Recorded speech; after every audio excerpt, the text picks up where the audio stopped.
Washing, polishing and waxing your car is a bit of a process, so you probably don't want to be doing the whole thing too frequently, right?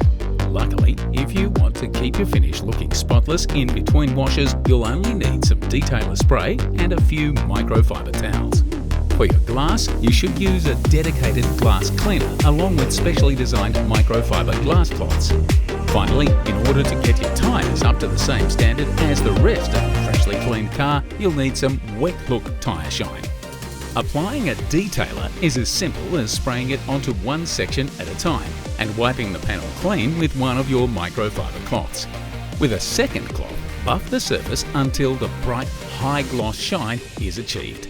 Most detailers use special hydrophobic formulas to protect your car from water spots, and they also add a slick layer that prevents other contaminants from sticking.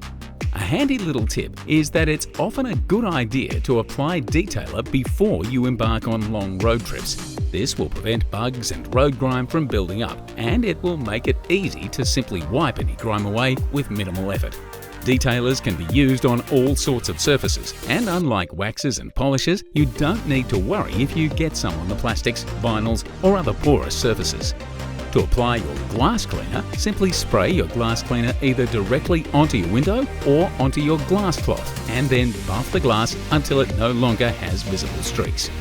Tyre shine is even easier to apply. Simply spray it directly onto your rubber and wipe any overspray off your paintwork and rims. It will add a high gloss shine and a protective layer to your rubber. There are also detailer products that are designed for use with alloys, chrome and other metal surfaces, so you can easily keep your wheels, grille and badges looking super shiny and new as well. We hope you've enjoyed our car care videos and have, at the very least, picked up a few useful tips and tricks.